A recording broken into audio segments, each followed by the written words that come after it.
Isaiah chapter 6, verses 1 to 7. In the year that King Uzziah died, I saw the Lord sitting upon a throne, high and lifted up, and the train of his robe filled the temple. Above him stood the seraphim. Each had 6 wings. With 2 he covered his face, and with 2 he covered his feet, and with 2 he flew. And one called to another and said, Holy, holy, holy is the Lord of hosts. The whole earth is full of his glory. And the foundations of the threshold shook at the voice of him who called, and the house was filled with smoke. And I said, Woe is me, for I am lost, for I am a man of unclean lips, and I dwell in the midst of a people of unclean lips, for my eyes have seen the King, the Lord of hosts. Then one of the seraphim flew to me, having in his hand a burning coal that he had taken with tongs from the altar. And he touched my mouth and said, Behold, this has touched your lips. Your guilt is taken away, and your sin atoned for. Ito sa pagpaminaw mga igsoon sa magwali sa pulong sa Ginoo, aning portion sa atong text this morning. I hope na we will all sit at the feet of Christ and be kanang gitawag mga igsoon nga uban gyud sa kinabubuton nga pag indeed pagtinguha nga pagpaminaw, pag-attend sa paminaw sa pulong sa Ginoo, that we will not miss mga igsoon kung unsay intention sa Ginoo aning Isaiah chapter 6 verse 1 to 7. No doubt or no question mga igsoon that our text speaks of the holiness of God. Dili na madinay, this is a very common and famous text concerning the holiness sa Ginoo mga igsoon. Now there are only 2 places in the whole scripture, in the whole Bible, that God's holiness is spoken in this way. There are only 2 places sa scripture, though God is spoken throughout the scripture as a holy God, but duha lang ka place sa scripture nga ang holiness sa Ginoo is spoken in this way that is repeated 3 times.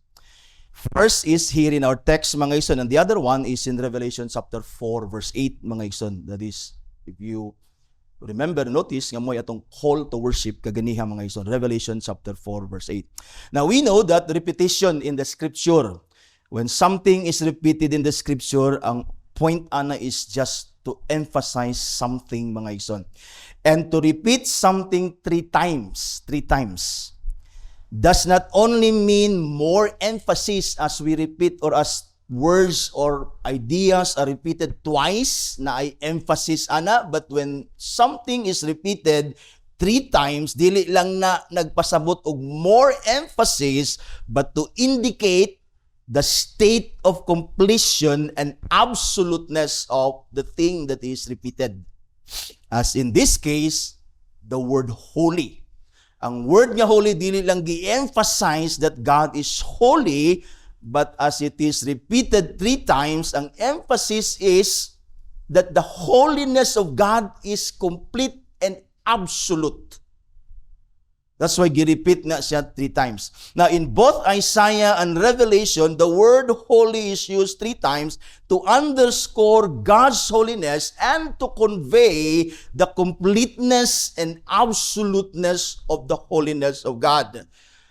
But the question nga akong gusto nga atong tubagon karon og pangitaan og tubag mga igsoon is why God's holiness is spoken in this manner in our text and in the book of Revelation, o ngano ang holiness sa Ginoo expressed in this way mga igsoon is only found twice in the scripture. Ngano man? Is this because ang katawhan sa Ginoo wa kabalo sa holiness sa Dios? Is this because we are ignorant of the holiness of God?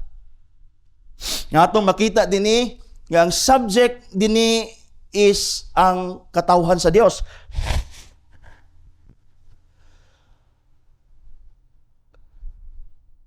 Ngano nga gi-express ang holiness sa Ginoo twice lang sa scripture?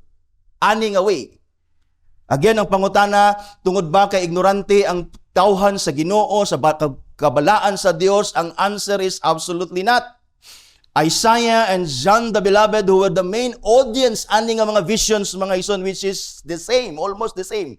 Now, I believe, and many believe, that the vision of Isaiah and the vision of John in Revelation chapter 4 are the same, mga ison. They are the audience. John and Isaiah were the audience of these visions and were absolutely not ignorant of the holiness of God. In fact, all of God's people knew that God is holy. The scripture, all throughout from Genesis to Revelation, speaks not only of the holiness of God, but of everything that relates to God as holy.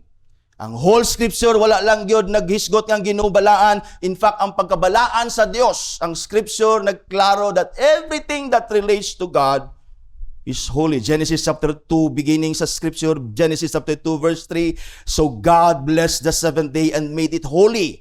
Scripture, the whole Bible speaks of the presence of God as a holy presence. Even the tabernacle, the temple, the tent of meeting is referred to as a holy tabernacle, temple, and a holy meeting place of God. In fact, the place where God dwells in the tent, in the tabernacle, in the temple, is called as the most holy place. The scripture speaks of the Word of God as the holy Word of God, the people of God as the holy people of God, as the holy assembly. Even the utensils used in the temple, mga igsoon, are called holy utensils. Even those people who served in the temple were called holy priesthood.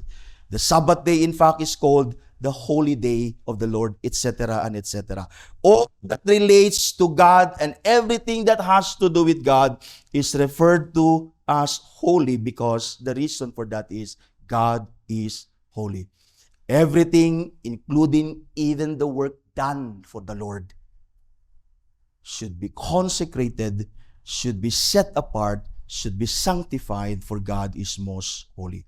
That's why we cannot offer anything to God what is common or what is of common use. That is why we are to present even our bodies as a living sacrifice, holy and acceptable unto God. Holy means set apart. When the word holy refers to anything, everything, even work done for God, it simply means that that thing, that done, that work is set apart, sanctified for God, mga igsoon. That is why si Paul nagingon siya dinhi, as slaves of Christ and of righteousness, of the righteousness, we cannot use our body as instruments of unrighteousness, because we now belong to God. We are now called holy people, and therefore we are to live holy and righteous lives. Now, the word holy in reference to God, mga igsoon, when in reference to things, people, or work done for the Lord, it simply means consecration. Simply means separation, mga igsoon. I-separate, i-consecrate. That's why, dili na to, in other words, tagaan ang Ginoo what is common. But when the word is in reference to God, this means His otherness and His separateness. That is what it means when we say God is holy. Thus, God says in Isaiah chapter 46 verse 9 sa atong text last Lord's Day, I am God and there is no other.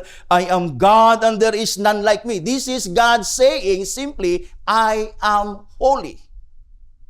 When He says there is no other like me, He is God, there is no other. I am God, there is none like me. This is God saying simply, I am holy. But again, back to the question, why did God emphasize His holiness here in our text and in the text of Revelation? Unsay points sa Ginoo, mga igsoon? The answer is definitely not that His people is ignorant of His holiness. Dili na mo'y answer. In fact, many would preach this text, mga igsoon, that the perception of God's holiness necessarily results in an acknowledgement of our sin and the need of mercy sa Ginoo, and by admitting our sinfulness, we receive God's forgiveness. Usay, pwede na ito nitanawon. I heard many preachings nga inani ang ilang point. Yeah, we cannot deny that we see the holiness of God here. And the glory of God and the glory of His holiness, we cannot deny nga naana, and we cannot deny, and dili na to ma-ignore ang response ni Isaiah din when he saw the holiness of God that terrifies him, that horrors him, that humbles himself, and sought the mercy of God and received, mga igsoon, the removal sa iyang guilt and even the atonement sa iyang sin. In fact, kung pwede na ito ni-outline na ng atong text this morning as God's holiness, second, Isaiah's horror and humility, and God's mercy. Pwede. But again, balik ta sa pangutana, or we ask a question, was Isaiah not a believer ani nga time? Was Isaiah not a believer ani nga time? Kay naa may atonement, na may removal sa iyang guilt and atonement of his sin, atong tan-awon unsa nga sin that he was guilty of that was atoned here. Because Isaiah was a believer. And a believer, when he comes to believe in God and and put his trust and faith in the Messiah that is promised, in the case of Isaiah, all his sins are forgiven. And what is the sin that Isaiah is guilty here? Nag-remove sa Ginoo and was atoned for, mga igsoon. And certainly, Isaiah din is a believer na because Isaiah din is already a prophet. He already prophesied 5 chapters.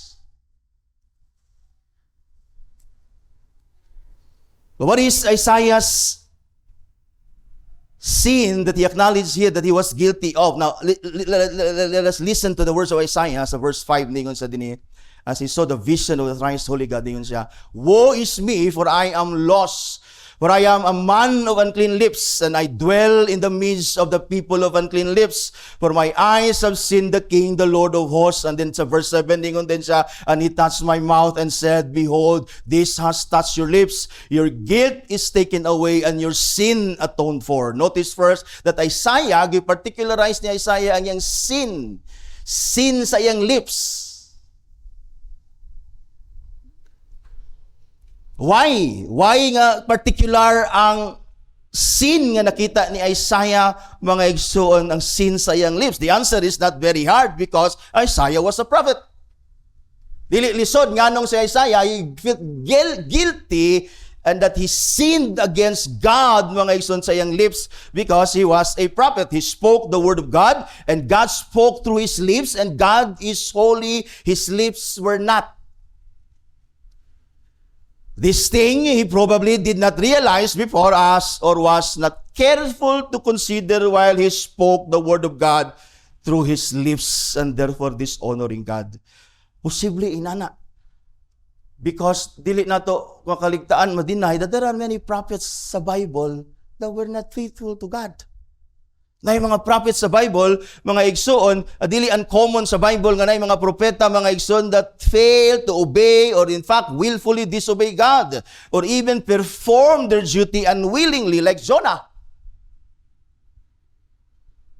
And Isaiah may have found himself guilty, probably not of a grievous sin, but nonetheless guilty before the thrice holy God. Na yung mga propeta, there was one a prophet from Bethel, giadto sa or rather from Judah, giato sa Bethel, mga igsoon, di ba? Gingnan siya nga, nag-prophesy siya against Jeroboam, ani nga time ra gyapon. Gingnan siya sa Ginoo nga ayog balik, ayog kaon, ayog inom, and yet nibalik siya ni inom, disobey, and he was attacked by a lion and killed. And he was killed. And let us bear in mind that Isaiah, even that he was a prophet, he was a man just like us. He was not perfect. And he may have performed his duty or performed his call as a prophet to speak the word of God, but nagyoy corruption, nagyoy possibly unwillingness. Especially, or nagyoy sagol nga siguro na unwillingness na ay di na niya ma-represent properly ang Ginoo, like si Moses, ngayang gibunalan ang katong bato. Instead, ngayon na ginusulti ira, di ba? Masay, dili na niya possibly na obey ang words sa Ginoo as he ought to, mga igsoon, honoring God, and therefore, ma-displease ang Ginoo by misrepresenting God to His people. Posible inana si Isaiah, nakita niya nga na siya sin against God. And notice here that Isaiah identifies with the people, and he said, "Woe is me, for I am lost, I am a man of unclean lips, and I dwell in the midst of unclean people of unclean lips. Perhaps, and most likely, in the past, si Prophet Isaiah, he must have viewed himself better and more holy than thou. Posible, naa siya'y paglantaw siyang kaugalingon that mas balaan siya compared to the people and so failed to see his own weakness, and he may have done his duty without carefully considering the holiness of God. Pwede po inana. Because sometimes matempt man kita. Kung mga leaders ta, kung nata sa position, nata sa call, nata sa office, mga ison, we would be tempted to think that we are better than the people, we're more righteous and more holy than them. And usahay, maghatag nag-comfort sa to, even believers, when we compare ourselves to the unbelievers. Siyempre, magmukha, magigang mas buutan. But compare yourself to God, to the holiness of God, and you will see how much you dishonor God and displease Him even in your daily life.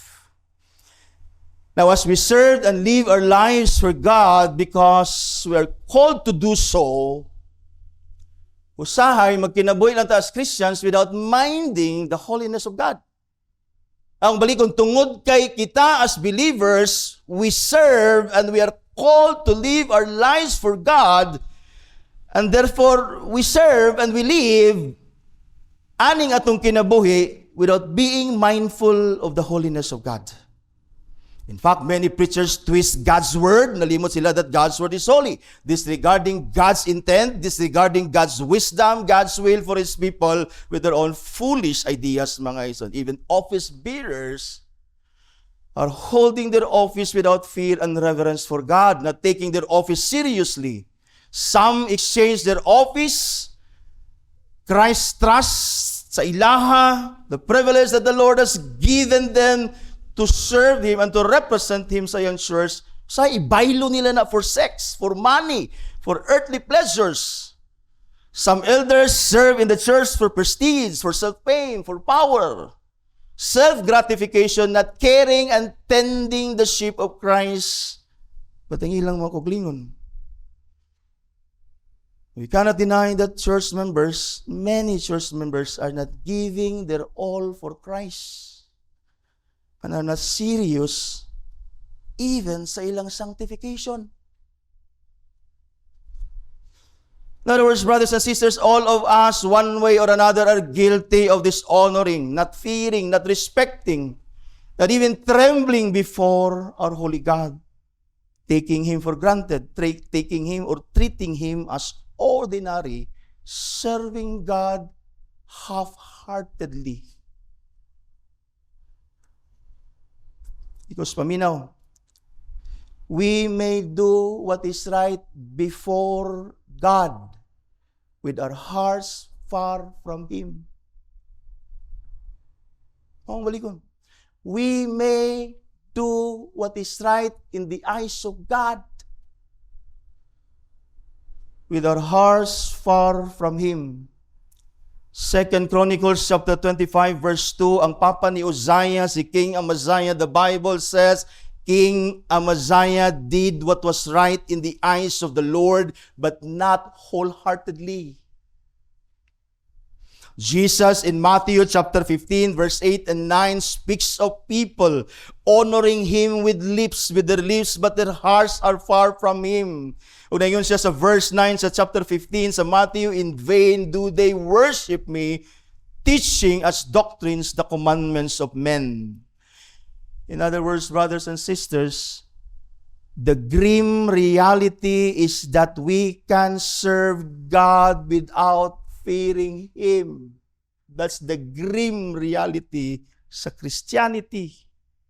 We can be Christians and yet not honoring, not fearing God. And this is a serious thing that we need to consider as redeemed people, as Isaiah did. The reason God saved us from sin is because He is holy. Muna rason nag-save ta sa Ginoo as His elect because He's holy. Because God's holiness demands justice. And now that we are in Him, we ought to fear Him. That is to honor Him, to respect Him, to revere Him, as Solomon says in his conclusion sa iyang book of Ecclesiastes, now all has been heard, and here is the conclusion of the matter, because si Solomon, he investigate everything that happens under the sun. Ipangita niya ang tanan, gipag-isulayan niya ang tanan, gisulayan niya ang maayo, ang dautan, nagtanom siya og daghang tanaman, nagbalay siya og palasyo, daghan mansion niyang gitukod, daghan, he enjoyed everything.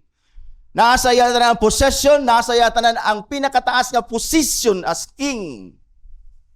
And yet at the end sa iyang investigation, ingon si Solomon, all has been heard, and here is the conclusion of the matter, fear God and keep His commandments, for this is the whole duty of mankind. And to fear God, mga iso ng Bible, si Solomon, nagingon siya sa Proverbs chapter 8 verse 13, to fear God is to hate all evil. That is how we fear God.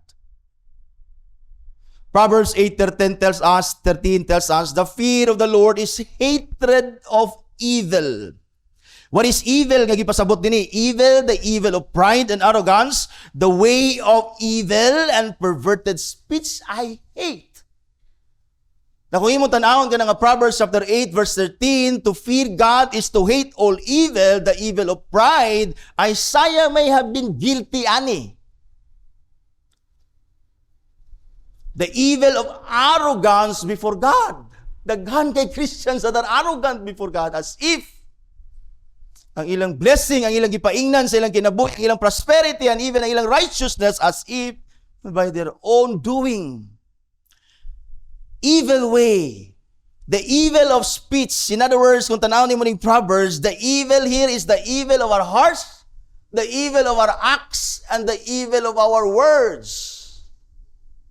Think of living as a redeemed people called to holiness, called to fear God, without being careful sa imong heart, without being careful sa imong words, without being careful sa imong acts, you will certainly every day dishonor God, displease God as a holy God.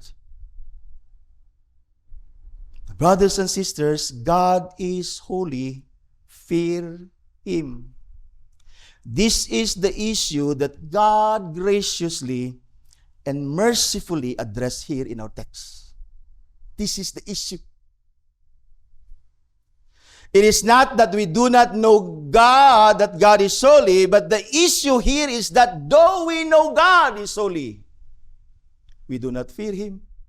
That's the issue. That's why sayon ra kay nato ibaylo atong office. Ang atong Christian life. Sayon ra. Sayon na mamakak. Sayon ra. Because the issue is not that you not knowing God is holy, but that you do not fear Him. In other words, that 3 times repetition of God's holiness here in our text, as well as in Revelation chapter 4 verse 8, is not only to show us God's complete and absolute holiness, but to call us to absolute fear. Because God is holy. That's why gi-repeat ni 3 times, twice ra sa Bible. Because the issue is not ignorance. The issue is not honoring and revering and fearing God who is holy. That's the issue. And I'll prove this point to you, brothers and sisters, in our context as well as the parallel text in Revelation chapter 4. First is the context. Verse 1. In the year that King Uzziah died, I saw the Lord sitting upon a throne, high and lifted up. Now we may see here a contrast between an earthly king who has just died and is dethroned, and a heavenly king who is God, is still sitting on His throne because He's eternal. Siguro kung imo ning tanawon, King Uzziah died, sige lang, namatay ang king. Anyway, we have king. Our true king is still sitting on His throne. I heard many preaching inani. Pwede gyapon na. Pwede. If we stop here, we may think that God is comforting Isaiah. Kung muhunong ta din we may think as if God is comforting Isaiah, saying that though your king is dead, but don't worry, I who is your true king, I am still on my throne, high and lifted up. Comforting as it may sound, but Isaiah knew that this is not God's point sa vision. Kabalo si Isaiah na. He knew that God is teaching and warning him of something that is very important, which was the very thing King Uzziah failed to recognize, and is the very thing, in fact, or the very reason, in fact, why Uzziah died. Isaiah begins to account his vision with a statement, in the year that King Uzziah died. Remember that kaning atong text, vision ni Isaiah nga iyang gisulat. Vision ni Isaiah nga iyang gisulat. Isaiah was just recounting his vision here. In other words, Isaiah did not immediately understood what God was saying to him as he was seeing the vision. I believe pagkita niya sa Ginoo seated dito, wala pa siyang huna-huna dito nga timing ni ba namatay man di atong hari. I believe he was trying to understand what God is saying sa iyang vision, mga igsoon. The first scene, mga igsoon, he saw the Lord sitting upon his throne, high and lifted up. Or high and lifted, that is, he saw God as king on his throne, as he said in verse 5, my eyes have seen the King, the Lord of hosts.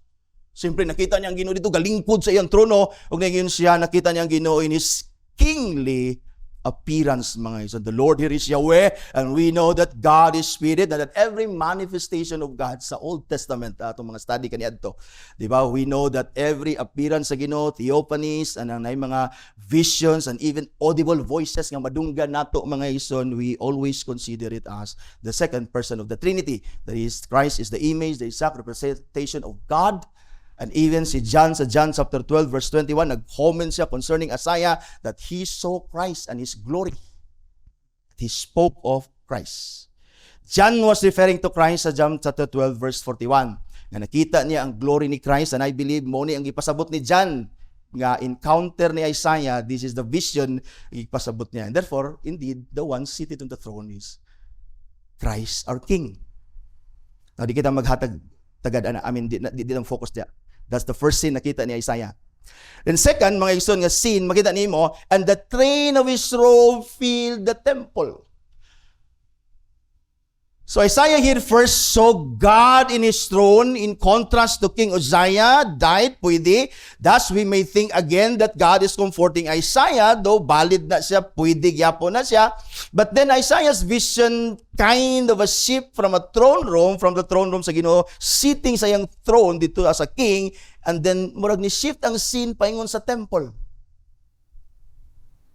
That is God's dwelling place, and the place where God dwells with His people. The place where His people come to serve Him and live with Him. Now, when we say temple, that is a holy place of God where He meets with His people. Mung kitag temple, even the Garden of Eden, we consider it as a temple of God because this is where God dwells with His people. In the Old Testament, pag na ang temple was placed in the midst of Israel, His people, because the temple of God represents the presence of God dwelling sa iyang katawan. And so Isaiah here is seeing that God who sits on His throne and His robe filled the temple.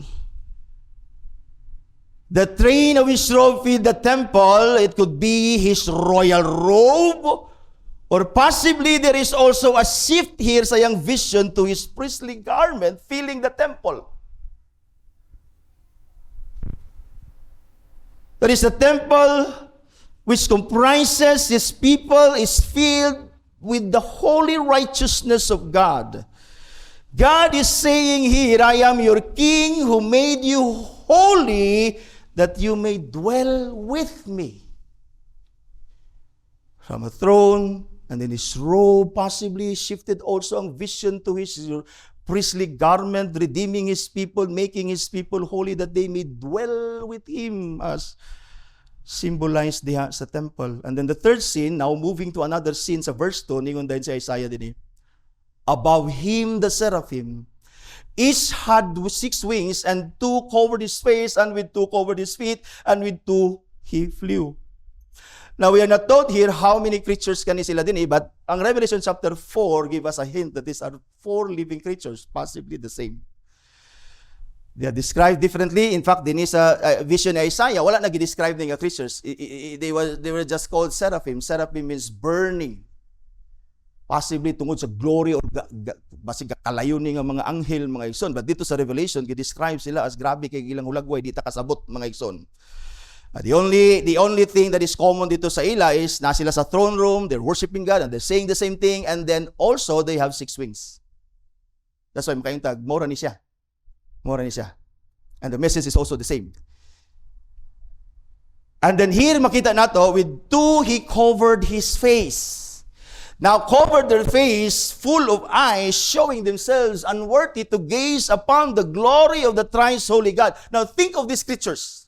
Think of them as holy beings, sinless in the very presence of God, and yet they found themselves unworthy to gaze upon the beauty of God. Ang ilang posture of covering their face, because they can't cover their eyes unless they cover their face, because their face are filled with eyes. Ang ilang posture of covering their face, mga igsoon, is a posture of respect, of fearing the God they are serving, the God wherein they are in His very presence, the thrice holy God. Their eyes, they were not prohibited. Wala man sila gibawalan. Wala man sila gididan. And even, I believe it is not out of fear that mamatay sila when they behold the face of God. Because they're sinless, they're holy, and they'll never ever die because walay sin of gazing upon the glory of God. Dili na siya sinful. In fact, si Moses, nag-request siya to see the face of God. Wala man ingon na Ginoo, ayaw, sinful na. Ingon na Ginoo, mamatay lang ka. But these creatures are sinless. These creatures are holy creatures. And yet they themselves, willfully, though not prohibited by God, sila mismo, they restrain themselves, showing the respect sa Ginoo, mga igsoon. That is why we don't believe testimonies and visions of seeing God and Christ as casual and ordinary. Kaya mga tao, kita sa Ginoo, nagsinilas, nagsandal, identify pa nila ang sinilas, nga habayanas. Casual kayo nga pagkikita sa Ginoo. That's why we don't believe people na kita ni Christ in a vision and then converted. We don't believe those testimonies. Those are lies. In fact, the only reason why Isaiah did not die here, though he trembled, woe is me, ningon siya, I have seen, my eyes have seen the King. His eyes are sinful. And the only reason why he did not die, because of the mercy of God. And the only reason why we're not consumed here today in the very presence of God, because of Christ. Wala na magpahatag o pagpasabot, mga igsoon, nga imong basta-bastahon ang balaang presensya sa Dios o ang pagkabalaan sa Dios by being here and that your heart is not here. Because this is the point sa vision ni Isaiah. And Isaiah went on to tell us, mga igsoon, and the 2, they covered their feet, mga igsoon. The 2, they covered their eyes, their face, and the 2, they covered their feet, mga igsoon. And this may imply their unworthiness to step into the very presence of God. Speaks of feet being stepping into the presence of God. They found themselves, these holy creatures, sinless creatures, made to be in the presence of God. They found themselves unworthy to be in the presence of God. And feet also speaks of how they conduct themselves.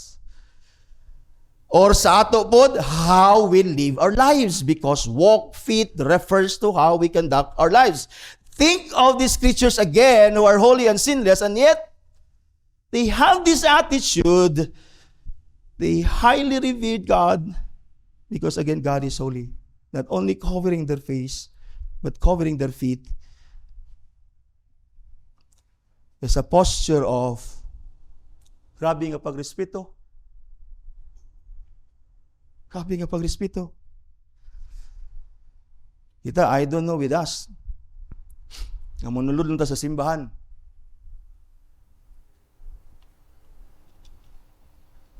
And mindful that we are treading holy ground. We're treading holy ground. We are in the holy presence of God.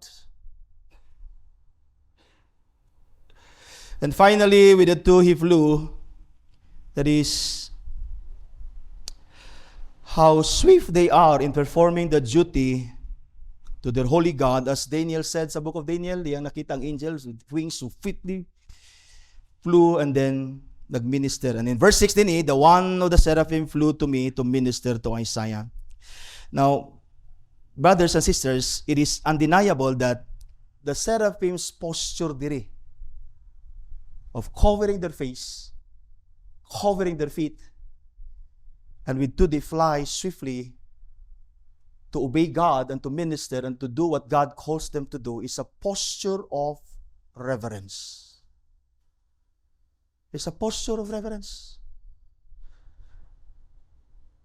Because the scriptures knew, as we all knew, that God is holy. But the difference is, we don't bother the holiness of God.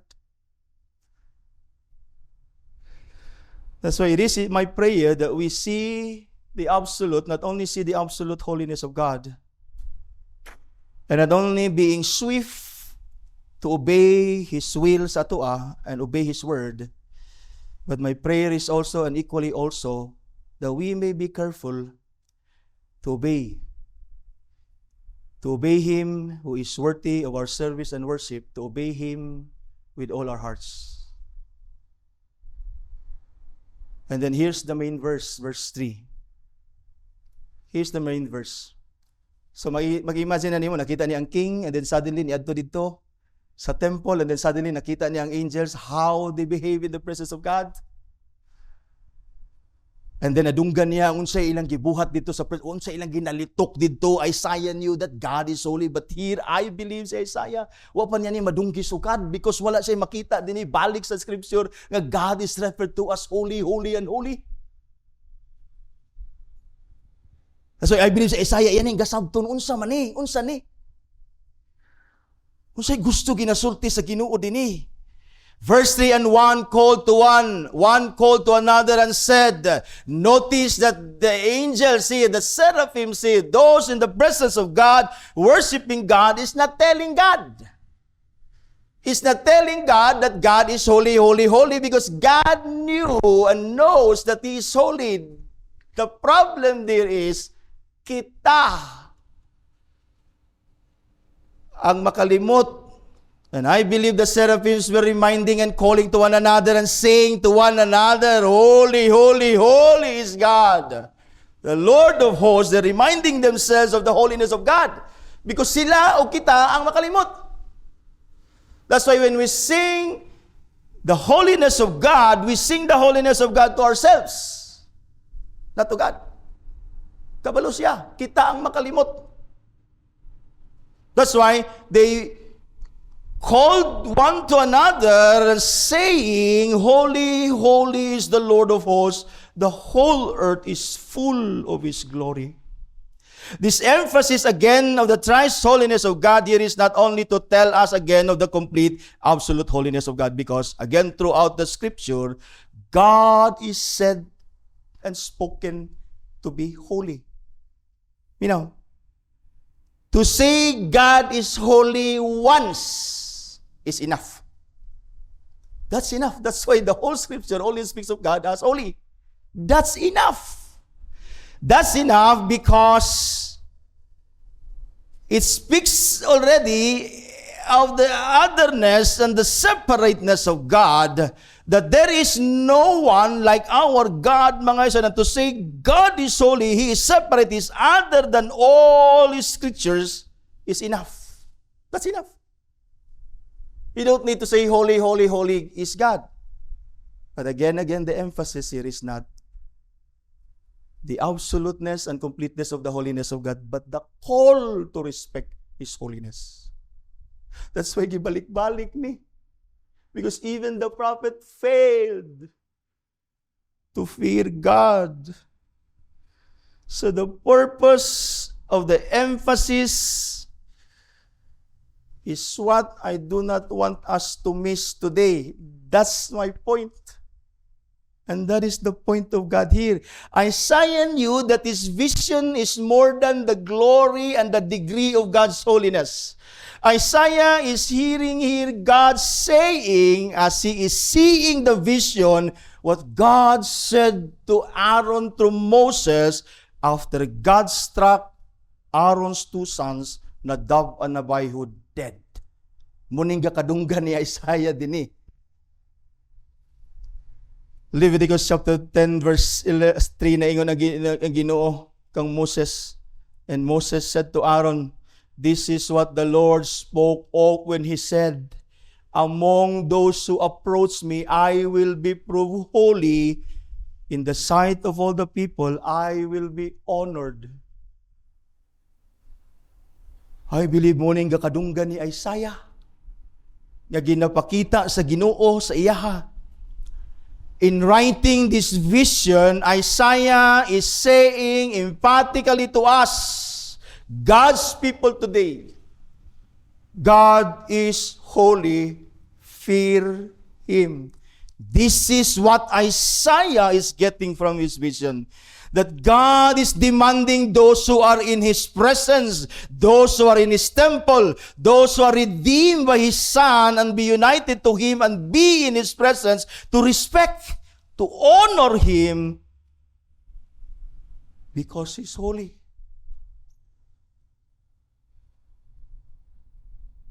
In other words, Isaiah understood that the vision is about God showing His glory to him, not only showing His glory to him, but it is about God revealing His anger for disrespecting, dishonoring, and thus not fearing Him, though He is holy. Na kung i-prove na sa imo nga inana ang nakita ni Isaiah o inana iyang nabati, because many of us would only see the glory of God here.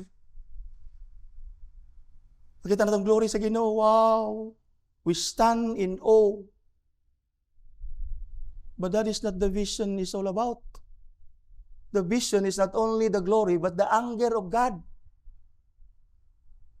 Verse 4. Ano ang verse 4? And let us see the response ni Isaiah sa vision. Well, sabi ko, wow! Ningo siya, wow! Because ang vision is not about the glory, though it is part, but it is about the anger of God. And the foundations of the threshold shook at the voice of Him who called, and the house was filled with smoke. The shaking of the foundations or these violent motions were commonly a manifestation of God's anger. I'll prove that to you later on. This is supported by the next description of Isaiah, what he saw. He tells us next that the house was filled with smoke. Sa diyan nakita sa ni Isaiah ang Ginoo, ang katungtanan, glory sa Ginoo, ang scene ni shift. Naglinog. Napuno ang dapit og aso. Notice, the place was filled with smoke, not with cloud. Though sa Hebrew, ang kanang word nga smoke o cloud is pareho na. In fact, the word smoke, ang origin na is the word, or the word cloud is the word smoke. In fact, ang pronunciation, even the spelling are the same sa Hebrew. But notice here, it's not smoke filling, it is not cloud filling the temple, but smoke. It's smoke. Filled with smoke and not with cloud. When God's temple is filled with the glory of God, when God's temple is filled with the glory of God, the glory of God is always described as a cloud sa Scripture, not smoke. Exodus chapter 40 verse 34, for example, then the cloud covered the tent of meeting and the glory of the Lord filled the tabernacle.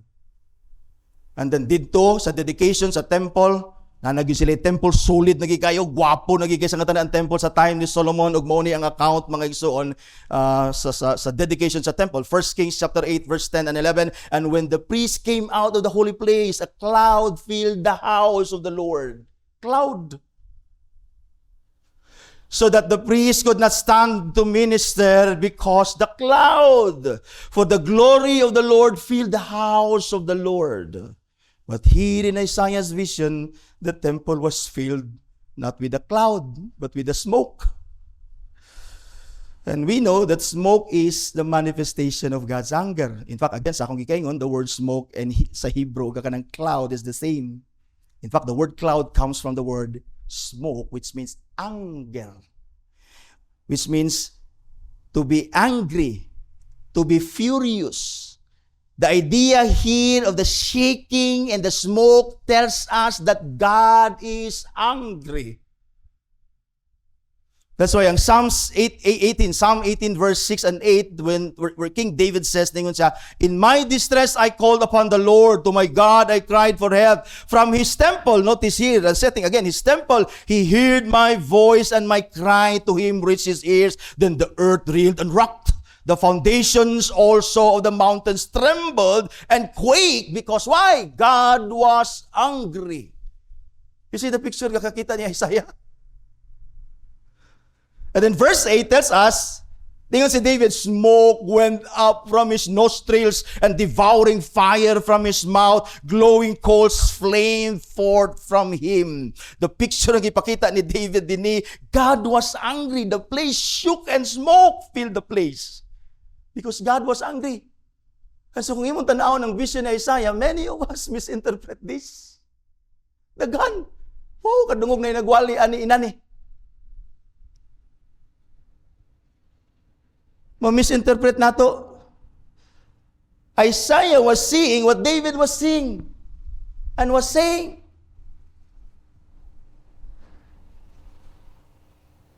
Yeah, we cannot deny that Isaiah saw the glory of God in his temple. But ang point sa Ginoo is that Isaiah may know that he is angry. This is what Isaiah was saying. He was not only seeing the glory of God in his temple, but seeing the anger of God that he is not feared by his people, even in his holy temple. That's the issue there. God showing his glory in a form of a cloud in many cases in Israel, especially in the temple, none experienced and responded like Isaiah did. Wala kayo nakita dito. Even the priest, they cannot enter anymore, they cannot minister, walay naka-experience o walay ni-respond sa response ni Isaiah diri. Woe is me, for I am lost, I am undone, I am dead.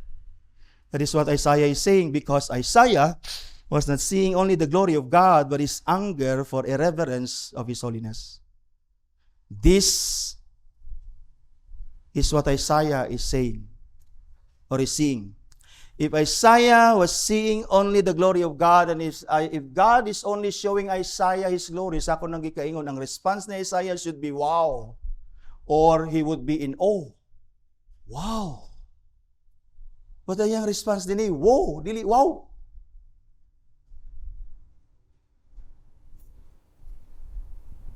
Verse 5, and I said, woe is me, for I am lost, for I am a man of unclean lips, and I dwell in the midst of a people of unclean lips, for my eyes have seen the King, the Lord of hosts. Woe means oy, if you remember our passage last Lord's Day, I think. Oy! Oh, alas! Impas patay ko ani. There is a cry of despair and a cry of grief. Because Isaiah knew that he was guilty of dishonoring God. His sin may not be grievous, but at the backdrop and against the thrice holiness of God, nakita ni Isaiah that he's not worthy even to speak the word of God.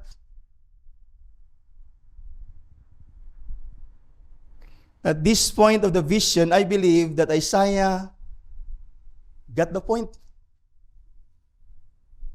He got the point. Nga naman, ang iyang response is dili, wow. Wow. He got the point. That God was dishonored by His people, especially the king. King Uzziah, that he was not pleased but angered. Isaiah must have at this point realized the significance of the timing of the vision of the death of Uzziah. Dini niya ni possibly na-recognize o na-realize. Bantog ra, gihatag ning vision of the thrice holy God sa death ni Isaiah o ni Uzziah. That's why when he wrote his vision, his account, iyahang gisugdan, gipreface niya, iyahang gi-introduce ang iyahang vision when King Uzziah died. Because every Jew who knew their history, every Israelite who knew what King Uzziah did, knew the point of Isaiah's vision. God was not happy. God was not pleased to reveal His glory. He was angry. Though He was glorious and He is holy, holy, holy, we don't respect Him. That's why many times dito makaplagan sa iyang presence, we despise His holy presence, we go anywhere. Thus Isaiah, upon writing his experience, again he prepares and introduces his vision with a statement, in the year King Uzziah died, I saw the holiness of the Lord of hosts. He was angry because he was greatly dishonored by his people. This is what Isaiah is saying. In the year King Uzziah died, I saw the Lord. How did Uzziah die? Isaiah prefacing his vision, writing, when I saw, in the year of King Uzziah died. This is not Isaiah dating his vision. This is not dating his vision. Wala niya gibuta nga, aron madumduman ako, kanusan ako ni na-receive nga vision, amo ni katong panahon. Kano sa ba ito gilakaw si, katutong Christmas. It is not Isaiah dating his vision.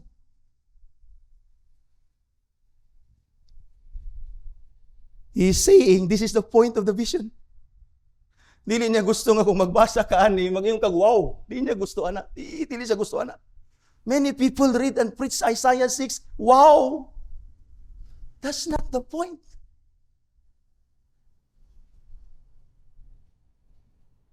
Ang point sa Ginoo din ni unta, makaingong kag wow. Woe is me. Woe is me. I'm dead, I'm done, I'm undone. We know how Uzziah died. Anong gibasa gaganiha sa atong scripture reading, public reading of scripture, and when he was strong, he grew proud. Verse 16 nagingon, for he was unfaithful to the Lord, his God, and entered the temple of the Lord to burn incense on the altar of incense. If you remember, pagbasa na to kaganiha, makita na to how the Lord blessed Uzziah. And there the priest Zechariah, nagtudlo sa iyaha, that he may fear the Lord. Gitudluan siya how to fear the Lord as we are. Gitudluan ta how to fear the Lord. But sad kayo ang yang story, he ended up not fearing the Lord bisag gitudluan. Bisag kita gitudluan. Gitudluan. For he was unfaithful to the Lord his God and entered the temple of the Lord to burn incense on the altar of his temple of the Lord. Where the presence of God is. Yeah, we can enter there as God's people. But even the work done there, even the burning of the incense, ang mag-burn sa incense are those whom the Lord Himself consecrated for Him because He is holy. In fact, sinadab og abayho na matay kay nagdagkot og strange fire. Napabay lain kalayo. Kung nila gisubay, ang mando sa Ginoo because ang iyang instruction sa iyang worship is to protect us aron di ta mga matay sa iyang presensya. Unang inang Ginoo bisag mag-offer kag kalayo, ayaw, ordinary nga kalayo, asa ni mo nagikuha? Basi nagdagkot tong sigarilyo niya, mura po iyang gidagkot sa insenso. Inana ra ba tayo sayang, atong kamot, mura ba na atong isigarilyo, mura sad na atong... We use parts of our body as instruments of unrighteousness. That is dishonoring the holiness of God.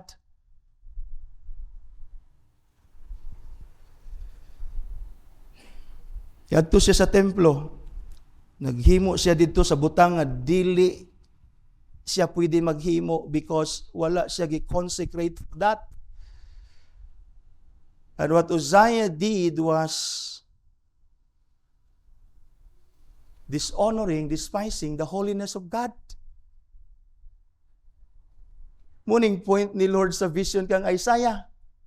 In the year King Uzziah died, it's not dating, but reminding the people who will read the text that God was displeased by His people because He was dishonored.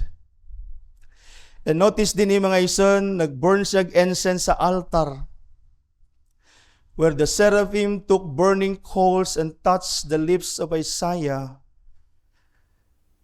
For Isaiah was forgiven, and Uzziah was condemned. The same altar that Christ offered Himself to save us is the same altar that will condemn those who will not honor the Lord, who live in wickedness. The same Christ who will save the godly is the same Christ who will condemn those who will dishonor the holiness of God by living in sin. And then we know the story. Si Azariah the priest and those mighty valor nga mga priests, ilang gi-confront si Uzziah. Giingnan nila si Uzziah, the priests, the sons of Aaron who are consecrated to burn incense, iyang giingnan, go out of the sanctuary, for you have done wrong, and will bring you no honor for the Lord. You have done wrong in the very presence of the holy God. You can come here, but you cannot burn incense because that is to be done by holy priests. Why? Dili kay uoy ang Ginoo. God is holy, you will die. That's the point.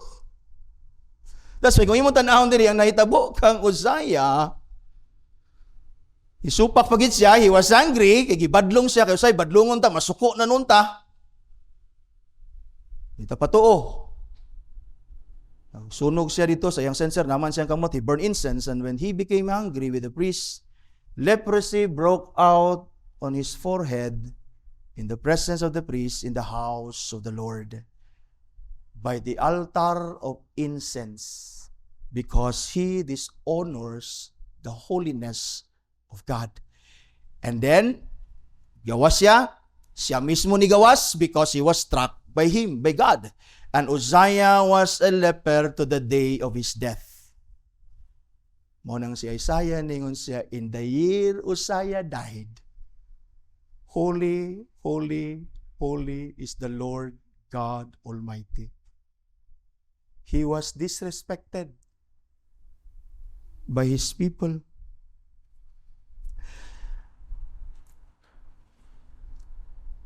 Kung imong tan-awon ning duha ka text of holy, holy, holy in Isaiah and holy, holy in Revelation, asa ta? Nata sa Isaiah. Wala ta sa Revelation. But ang Revelation is where we are heading and where we are and where we are and how we are supposed to revere God. Ang picture sa Revelation chapter 4 is dumoni ang Isaiah, nata sa Isaiah karon, we don't revere God. But ang Revelation is telling us this is how we revere God. That's why kanang duha ka text, kung imo nang tan-awon, pareho ra na. One is a failure, one ang Revelation is maoy sakto ug maoy angay natong buhaton because mo ni mahitabo sa ato in glory. But doon napataani nga fallen world sa time, sa vision ni Isaiah, but ang atong standard in worshiping and in living for God is to fear Him. is to fear Him. And around the throne, on each side of the throne, are 4 living creatures full of eyes in front and behind. The first living creature like a lion, the second living creature like an ox, the third living creature with the face of a man, and the fourth living creature like an eagle in flight, and the 4 living creatures, each of them with 6 wings and full of eyes, all around and within, and day and night they never cease to say, Holy, holy, holy is the Lord God Almighty, who was and is to come. You see the similarities? But ang gusto na ko, bantayan nimo din ang dissimilarities. And whenever the living creatures give glory and honor and thanks to Him who is seated on the throne, nga nakita ni Isaiah, the Lord Christ, who lives forever and ever, the 24 elders, if you study the book of Revelation, the 24 elders are the elect. They're now in glory. If you're an elect, you're part of this. Nakitaan ka ni John dito. And the 24 elders fall down before Him who is seated on the throne and worship Him who lives forever and ever. They cast their crowns before the throne, saying, Worthy are you, our Lord and God, to receive glory, to receive honor, and to receive power. Our holy God is worthy to receive our respect. That is what the elect is saying in glory.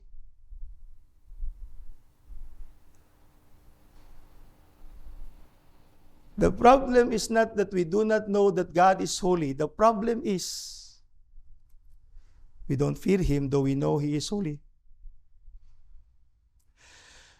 We don't fear God as much as we ought. Like King Uzziah and Isaiah and the people of his time, we are all guilty of despising the holiness of God by not living in holiness, by not conducting ourselves in everything we do and say in view of respecting, honoring, and fearing God. Brothers and sisters, our God is holy, thrice holy. Let us not treat Him as ordinary and give to Him and offer to Him even your life as common. You're not common, you're not a common thing. Dili ka parehas sa unbeliever, di ka parehas sa reprobate, di ka parehas sa unregenerate. You're a redeemed person. You're a person consecrated for God. You're a person united to Christ and are called to live holy life.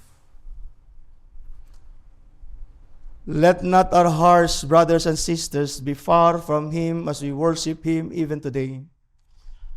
Let us live holy lives, as Peter says, be holy, for God who calls us is holy. May we see in our text today, brothers and sisters, what Prophet Isaiah saw and learn what Prophet Isaiah learned, that God is holy and that we must fear Him. Brothers and sisters, may we with Isaiah, even as a prophet, not only see what he saw, but admit our guilt and grieve over our failure to truly keep in our view the holiness of God in everything we do, in everything we say, that we may receive mercy and forgiveness of our sins. Here, ang last verse nato mga igsoon, Isaiah grieved over his sin, and then he tells us his wonderful experience of God's mercy and His grace, verse 6 and 7. Woe is me! He was grieved, though he was a prophet already. He was a believer, he was a saved person. And yet when he saw the holiness of God, nakita niya ang iyang disrespect, layo, rapos, tinuod. I am undone. I'm dead.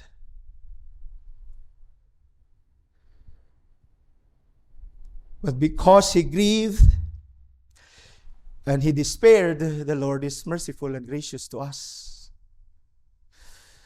Then one of the seraphim flew to me, having his hand a burning coal, and then he had taken with tongs from the altar, and he touched my mouth and said, Behold, this has touched your lips, the sacrifice of your Lord Jesus Christ. Your guilt is taken away and your sins atoned for. Again, what sin? What guilt? Dishonoring God, not fearing God, while doing his duty as a prophet. I hope ato ning makita and I hope ma-realize na to ni. Though there is no condemnation, but I hope we still tremble, and I hope we still fear the Lord. And the altar where the angel took the burning coal that atoned and took away the guilt of Isaiah, it is the altar where Christ offered himself for the sins of his people. In Christ, our guilt is removed and all our sins are atoned for. In Christ, also, wala lang na-remove ang atong guilt because of our sins. In Christ also, we are expected, brothers and sisters, and listen, and are enabled. Wala lang na-atone atong sin, na-remove atong guilt. But in Christ also, we are expected, and not only expected, and by the enabling grace of God, we are enabled to live holy and righteous lives. For again, the God who calls us is a thrice holy God. Brothers and sisters, God is holy. Fear him. Humble thyself, tremble before him now, that you may receive the removal of your guilt, and that you may receive forgiveness of all your sins, even your sin of dishonoring him, and that you may receive the joy and the strength that enables you to gladly and to stand in awe of God, of his holiness, and to live in gratitude for him, for his glory, and for your own good. God is holy. Fear him.